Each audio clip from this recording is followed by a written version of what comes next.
Graça e paz, bom dia, boa tarde, boa noite. Este é o podcast Bebendo da Fonte da Igreja Batista de Bebedouro. Eu sou o pastor Alexandre Cândido. E eu sou a Débora Cândido. E hoje nós vamos continuar as nossas conversas sobre a importância do esporte como instrumento de evangelização. Nós estamos aqui com o pastor Johnson, que já nos abençoou com algumas experiências contadas no nosso último episódio, o 12º episódio, que você pode encontrar aqui nos nossos canais. E nós vamos continuar tratando sobre esse assunto que é tão importante e é tão especial. Desde já, não esqueça de curtir, comentar e compartilhar com seus amigos, colegas, familiares, aqueles que gostam de tratar sobre o esporte e que têm interesse nessa área. E não esqueça também de nos seguir nas nossas redes sociais e nos nossos canais. No YouTube você nos encontra como IB Bebedouro e no Spotify como Bebendo da Fonte Podcast. É bom te ver por aqui, no time de Deus, onde podemos cantar pra Jesus e receber dele a luz, oferecer o louvor que traz à terra o seu trono dos céus. Quero te dar um abraço de amigo, te transmitir o amor de um irmão, te ver louvando aqui sempre comigo, te dar a minha mão, estar por perto na tua tristeza e da alegria contigo sorrir. Se andarmos juntos com toda certeza, será bem mais fácil seguir. Pastor, nós gostaríamos de saber, nesse momento, começar esse segundo momento, quando você chegou lá na África do Sul, o que você encontrou em termos de fé? Houve treinamento e tal, mas com certeza houve prática na questão da evangelização. E no povo, na garotada e tal, qual era a visão deles, qual o entendimento que eles tinham antes, certo? Sobre essa questão do transcendental, do sobrenatural, da divindade, ou eles não tinham visão nenhuma? Diga aí pra gente. Já havia um ministério de esportes parecido com o de Atletas de Cristo. É como se fosse a versão de Atletas de Cristo. Certo. SCAS. Certo. O SCAS era a plataforma que deu a possibilidade da escola ir para lá. Sim.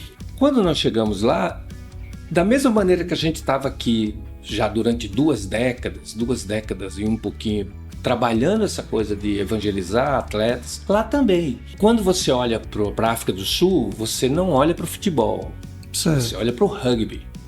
É mesmo? O rugby é o esporte da África do Sul. Não. Então, tem o esporte dos brancos, Uhum. que é o rugby, e o esporte dos negros, que é o futebol. Sim. São ambientes totalmente diferentes.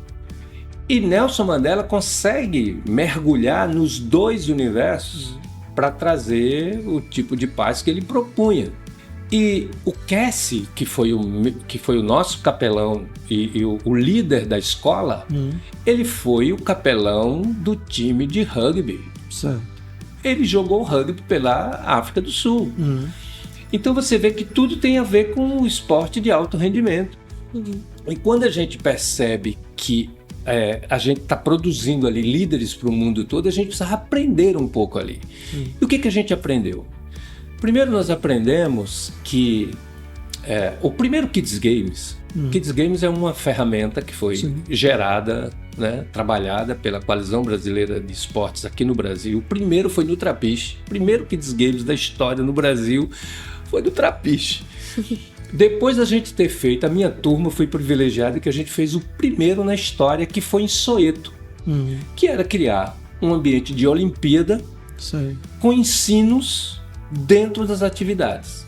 O ensino da palavra de Deus. Ensino da palavra de Deus. Sim. Então tem ali uma cerimônia de abertura, aí tem os jogos, tem as atividades, tem as paradas, tem os aprendizados e tem as lições. Sim.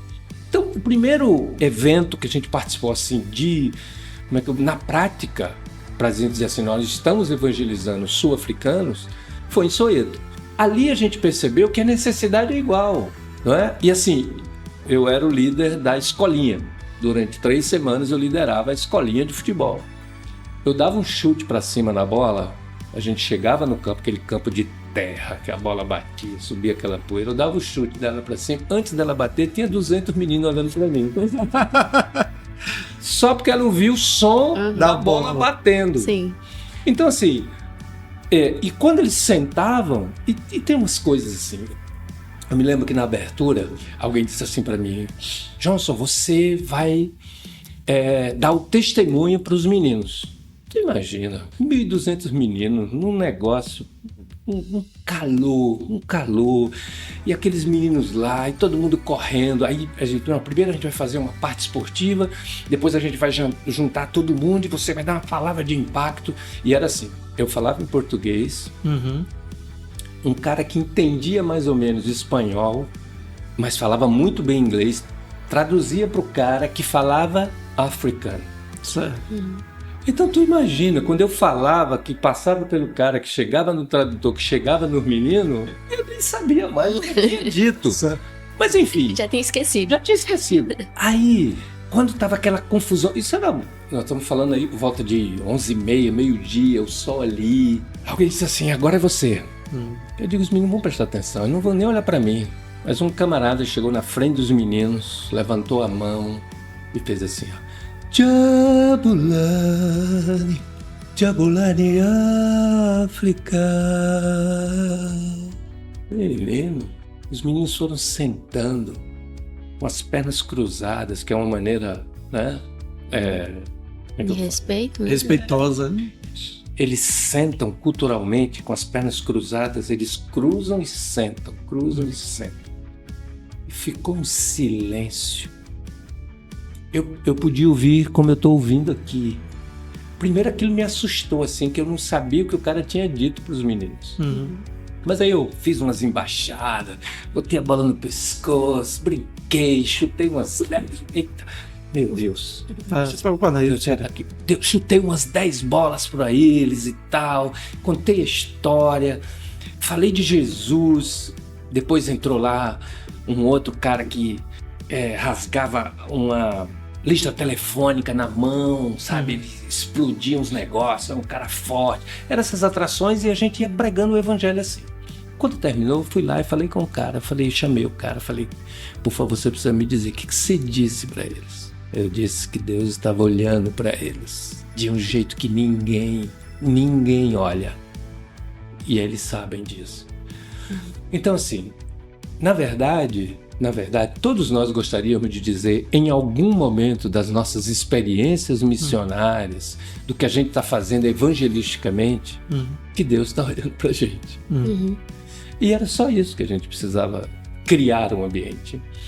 Então, era a bola, era a corrida, a maneira como a gente riscou o chão, mas naquele momento, o nosso lugar evangelístico estava no lugar de dizer: Deus está olhando para a gente agora. E o mais importante, Ele olha para você de um jeito que nada nem ninguém no mundo vai olhar. E toda criança africana sabe disso. Eu lembro, pastor, que você falou que foi igrejas na África, você era o único branco. E que na mesma África foi igreja que você era o único negro. O único negro. Perfeitamente. Assim, de você chegar, tem igrejas na África do Sul, em Cape Town, que é a igreja, o templo e o cemitério. Sim. É no mesmo lugar. Sim. As pessoas vivem a vida inteira naquela igreja e quando elas morrem, elas são sepultadas ali. Sim. É o mesmo lugar. E esse ambiente é para brancos. Certo. Então, assim, eu preguei em igrejas que eu era o negrão do negócio, assim. Não tinha ninguém, absolutamente ninguém, nem perto da minha cor. E eu fui para igrejas que eu era branquinho. Perto do pessoal. A igreja negra, ela é muito... Ela não é formal. Certo. E aí, de vez em quando, alguém dizia: você é tão branquinho de Jesus. E assim, essa foi uma experiência maravilhosa. Marcante, né? Marcante. Mas eu também tive uma experiência assim de você ir num lugar onde está todo mundo junto.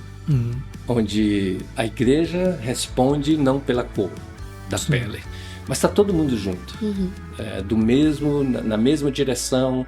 O pastor está cantando e ele tem a pele bem negra, preta, e ele está do lado de alguém branco que candeia o olho, e eles estão lá. Então a gente já vive essa realidade. Na terra do apartheid, né? Na terra do apartheid. Então esse é o tipo de experiência que traz para nós uma lembrança missionária que não se apaga. Sim. Não se apaga. E isso mudou a minha vida na volta. Eu volto para o Trapiche, mas eu volto outro, né? Deus me quebrou bastante. Que coisa, né? Pastor, e com todas essas experiências, era isso que eu queria perguntar. Essas vivências mesmo tão únicas que o senhor teve, como o senhor aplicou isso na igreja do Trapiche? Como conseguiu colocar o esporte ali como uma ferramenta aqui nessa realidade alagoana, brasileira? É assim, uma bagagem adquirida na África do Sul, que eu vi em Soweto, toda a construção, porque lá a formação do curso era você precisar escrever, você tem um plano de ministério. E eu escrevi um plano de ministério. E esse plano de ministério envolvia a minha igreja como lugar de fomento e um lugar de formação, que é o CEFLA, o Centro de Formação de Líderes para a América Latina, que está ligado a todo esse ambiente internacional do Red, Set, Go, que é essa coisa de você propor para a igreja ferramentas que elas podem usar, e isso está sobre a mesa, não tem uma tutela. A gente produz, coloca sobre a mesa, as pessoas vêm para em torno da mesa, olham, descobrem que algumas coisas que estão em cima da mesa podem ser aplicadas na sua igreja local e levam isso para lá, e tem a ver com o esporte. Quando eu já volto com a igreja que já tinha uma escolinha de futebol, porque a primeira coisa que eu vi na igreja foi que a gente podia fazer um campo. Foi quando eu cheguei na igreja Batista do Trapiche. Já enxergou isso? Porque era o seguinte, era o templo na frente, solto, né? A gente só tinha o templo, tinha o terreno atrás, mas era um terreno assim meio baldio, que o pessoal era meio que passagem da comunidade. Quem vinha da Praça Pingo d'Água atravessava para Senador Rui Palmeira, passava no oitão, né? Assim que a gente fala, no oitão da igreja. Oitão da igreja. E quando eu olhei para aquilo, eu falei, puxa vida, isso aqui dá um campo. E aí, a primeira coisa que eu fiz foi roçar o gramado. E começamos a escolinha. Então, o ponto de partida foi uma escolinha de futebol para a comunidade. Depois, a gente construiu um muro para deixar as coisas organizadas. Perdemos bastante terreno para avaliar, né? Porque enquanto o tempo foi passando, as pessoas foram construindo. Depois, a gente não conseguiu tirar ninguém. E aí, fizemos, né, a parte que nos cabia. E aquilo virou um campo. Então, essa foi o primeiro ponto de ligação. As crianças vinham para jogar bola. Aí fomos crescendo um pouco. O projeto de Bem com a Vida, que funciona hoje, já tem, 26 anos, 25 anos. Que era uma maneira da gente ligar as pessoas à atividade física desportiva. Estamos falando de 2 décadas e meia. É muito chão, é muito tempo, chão, né? É verdade. Quando a gente olhou para isso, a gente percebeu que essa era a linguagem que a nossa comunidade ouvia, ela entendia aquilo. Porque os pais participavam, as crianças vinham, as mães, principalmente as mulheres, vinham. Depois nós entendemos que a música podia trazer para a gente esse lugar ligado ao esporte. Então, depois que as pessoas vinham para jogar bola, a gente podia perguntar, você não quer tocar violão? Foi assim que nós descobrimos o nosso ministro de música, para falar aqui do Vânio, né? Então, o Kaique vem para jogar bola, mas ele não jogava tão bem assim. Eu pensei, pode ser que ele seja bom músico. E ele se tornou o ministro de música da igreja. Então, eu estou falando de um Kaique com 11, 12 anos, né? Então, Kaique hoje tem 31, né? Então, o tempo passou bastante. Esse lugar, a igreja foi acreditando nisso, né? À medida que a gente foi. Então, tudo foi com muito sacrifício. Primeiro, a questão de você transformar lugares, fazer um mutirão para transformar um lugar que era meio terreno baldio num lugar utilizável.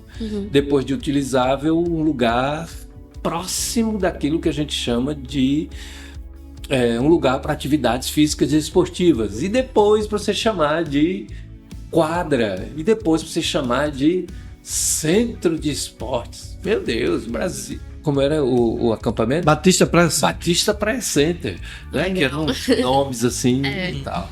Mas isso transformando todas as nossas ações num lugar que caminha para a palavra de Deus sendo exposta. A criança que vai jogar futebol, a mãe que vai fazer um funcional, o time que a gente vai levar lá para Pindorama para fazer um fim de semana missionário. Então todos esses ambientes foram criados para dizer assim, nós temos, além de tudo que a gente faz, nós temos um lugar que a gente entendeu que fala a linguagem do nosso tempo. Música, esporte e artes. Pastor, eu estive na Igreja da Batista do Trapiche, acho que ano passado ou retrasado, talvez, num café da manhã dos pastores. E nós fomos lá. E quando eu cheguei lá, tinha gente de outros países, né? Era uma manhã, né? Café da manhã, claro, era uma manhã. Então tinha gente de outros países. Tinha uma menina que era um outro país com grande dificuldade, certo? Que estava em grande dificuldade na época, inclusive. E aí eu fiquei pensando, né? Que a Igreja Batista do Trapiche é uma igreja, de certa forma, assim, cosmopolita, né? No sentido de que está naquela comunidade, mas oferece àquela comunidade contato com o mundo, né? Com pessoas de outras nações e tal. E uma coisa que eu sei, eu já fiz esse agradecimento particular ao pastor na ordem dos pastores e tal. Eu tenho 3 primos, são primos legítimos. O pai deles é irmão da minha mãe, da minha falecida mãe. Esses primos, eles cresceram, né, num ambiente de dificuldade e tal. E eles foram acolhidos pela Igreja Batista do Trapiche, que a Igreja Batista do Trapiche, todo o trabalho com esporte e de igreja que é feito ali, ele foi usado por Deus como um instrumento de alívio, de acolhimento, sabe? Sabe aquela ideia de, em meio à guerra, você encontrar um refúgio de paz, né? Em meio ao deserto, você encontrar um oásis para que você possa, pelo menos, ter uma sombra, descansar e beber uma água ali. Eu queria que o Amado falasse da igreja nessa perspectiva. Claro, entra o esporte aí, né? Mas eu lembro dos tambores do Trapiche, né? Então tem tanta coisa assim que acontece. Eu gostaria que o Amado falasse um pouco mais sobre essa visão da igreja e essa ação da igreja. Eu acho que a gente, naturalmente, assim, não foi um negócio pensado que a gente parou e disse assim, vamos fazer assim. Sim. Mas a gente foi definindo que os nossos vizinhos eram nossa prioridade. Sim. Então não era possível criar uma igreja para fora que pudesse dizer para muita gente sobre Jesus, se esquecendo de quem morava do lado, de quem o CEP Sim, é o mesmo, não é? Gente que mora na rua e tal. E eles moram do lado da igreja. Meus primos moravam do lado da igreja. Então, assim, nós começamos a conversar com os vizinhos a partir dos filhos. Eu acho que essa foi uma coisa assim que Deus deu pra gente, porque Trapiche é um lugar de criança, tem muita criança. Toda casa tem criança, e não são poucas crianças. Então, o nosso primeiro alvo foi ter as crianças, construir um lugar seguro para as crianças. E depois ir ampliando isso, criança, adolescente, né, pré-adolescente, adolescente, jovem, né? E os vizinhos, né, quando tá falando, eu lembro do Amaro. Amaro é meu vizinho há 28 anos. É meu tio. Não é? Como não ser amigo do Amaro? Se eu não for amigo do Amaro, eu vou ser amigo de quem para ser evangelista? Sim. Não é? Então, assim, os nossos vizinhos cuidam da gente e a gente cuida deles. Esse é um lugar importante para a nossa convivência. Como nós estamos num bairro populoso e as pessoas vivem ali, então, elas amanhecem ali, elas anoitecem ali. Nós tivemos muita tensão ao longo dos anos por causa dos ambientes de final de semana. Sim. Muito som alto, muito bares bebida, ali, né? muito bar. Então, a gente tinha que aprender a conviver. Sim. No momento em que a gente precisava de ajuda para dizer para alguém, por favor, você pode baixar o som? Isso é o pastor. O pastor pediu para baixar o som. Mas não é porque ele me conhece, ele sabe da gente. Os filhos dele, por exemplo, alguns Nós tivemos um bar durante muitos anos na frente da igreja, o bar do Amauri. Meu amigo, já falecido, a família toda convive com a gente, era de frente à igreja. E era som ao vivo, as pessoas saíam da Maceió inteira para ir para o bar do Amauri. E música ao vivo. Em frente à igreja. Em frente à igreja. Mas muitos dos clientes dele chegavam, deixava a criança na igreja, atravessava a rua e ia pro bar. Então, assim, a gente tinha que aprender a conviver. Sim, sim. E assim, eu não sou de briga, eu sou pacífico, eu gosto da paz, eu gosto de conversa, eu gosto de estar perto, eu gosto de perguntar. Então, isso trouxe pra gente. E os amigos que a gente trouxe de fora, porque à medida que você vai para fora, você traz alguém para dentro.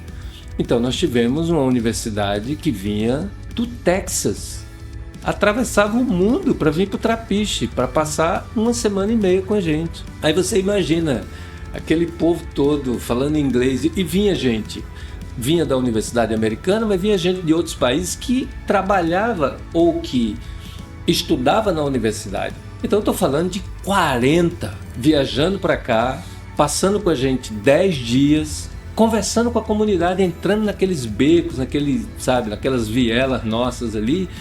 Então, isso traz um lugar de pertencimento.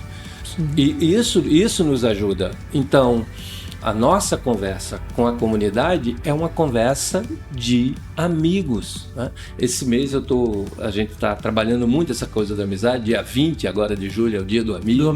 Então a gente usa sempre o mês de julho para falar sobre amizades espirituais, amizades que levam para longe de Deus, mas também amizades que trazem para perto e tal. E eu acho que ao longo desses anos o esporte, a música e a maneira como a gente vive na comunidade, além da nossa fé, claro, a nossa cruz bem grande, bem exposta na rua. E a fé está nisso tudo, né? Exatamente. Na amizade, né? Isso trouxe para nós um lugar de... Alguém pode até passar na frente da igreja e dizer assim, olha, essa igreja. Ou alguém pode estar comentando na outra esquina e dizer, não, aquela igreja. Isso. Mas tem muita gente que diz, nossa igreja. E não é porque ela vai, porque o filho vai. E eu não tenho pressa. Eu acho que o Senhor, ele tem a celeridade que ele quiser na vida das pessoas. Então, tem alguém que eu esperei 10 anos para ela ir num culto, mas ela foi e não saiu mais de lá. É o Kairos, né? Exatamente, é o tempo perfeito de Deus. Então, eu acho que o esporte nos ajudou muito nisso. E hoje, por exemplo, quando eu cheguei, eu só tinha 33 anos. Hoje eu tenho 61. Então, muita coisa mudou na vida. Então, o que eu quero hoje? Eu quero ajudar outras comunidades a descobrirem, através de líderes que a gente pode treinar, uma maneira de usar parte dessa experiência nossa para causar impacto evangelístico nas suas comunidades. Guardando, claro, as proporções vocacionais de cada comunidade. Mas eu acho que isso é possível. Esse não é um negócio só para o Trapiche. Esse é um negócio que eu vi sendo multiplicado no mundo todo. E em diferentes situações culturais e financeiras, assim, de você dizer assim, não, aqui eu estou no primeiro mundo, eu estou no segundo mundo, eu estou no terceiro mundo, eu estou num mundo que é a faixa de Gaza, ninguém sabe nada. E eu acho que pode ser repartido, que são os conceitos transferíveis, que a gente está colocando isso no papel e entregando para as pessoas. Como é que uma igreja que não tem um trabalho de evangelização no esporte, nos dá uma ideia, assim, como é que a igreja pode começar um trabalho assim? Primeira coisa é olhar para o ambiente vocacional dela. Se tem gente apaixonada pelo esporte, educadores físicos. Às vezes a gente tem uma mão de obra assim, muito bacana na igreja, que começa assim, pelos educadores físicos, e eles podem ser o ponto de partida. Eu encorajo a igreja perceber, porque assim, às vezes a igreja olha e diz assim, não, mas nós não temos uma quadra de esportes, a gente não tem um espaço de esportes. Mas há muitos equipamentos públicos, muitas vezes do lado da igreja, na frente da igreja, bem próximo à igreja, que pode ser utilizado para recreação. A minha primeira orientação é a recreação. A recreação, ela abre portas para todo o restante que pode surgir à medida que a igreja avança, que a igreja se aprimora e que pessoas se juntam à igreja. No nosso ambiente normal, vocacional, a gente começa, às vezes você quer um grande grupo de louvor, mas você tem alguém que toca violão e você começa com ele. Sim. E aquilo vai aumentando, alguém vem, aprende a tocar baixo, vem alguém que toca bateria, alguém que traz um vocal mais potente, e você acaba descobrindo que você tem um ambiente vocacional para a música, por exemplo. Sim. No esporte, ele tem o mesmo sentido. Agora, é claro, por exemplo, eu tenho igrejas que a gente orienta, trabalha, que começou com um ambiente de um bate-bola no estacionamento da igreja. Sim. Então aquilo começou. Eu tenho igrejas que começou comprando um tatame, montando um ambiente assim de lutas, começando com judô e tal. E a gente tem orientações com igrejas que já começaram com o ginásio de esportes. Nós levamos 20 anos para ter o ginásio de esporte. Mas a igreja já começou assim, né? A experiência americana, por exemplo, a grande maioria das igrejas começam com um ginásio poliesportivo, onde ela faz os cultos, faz as atividades, tudo acontece naquele ambiente. Como nós temos uma ação missionária conosco que foi muito templária, né? O templo sempre começou tudo.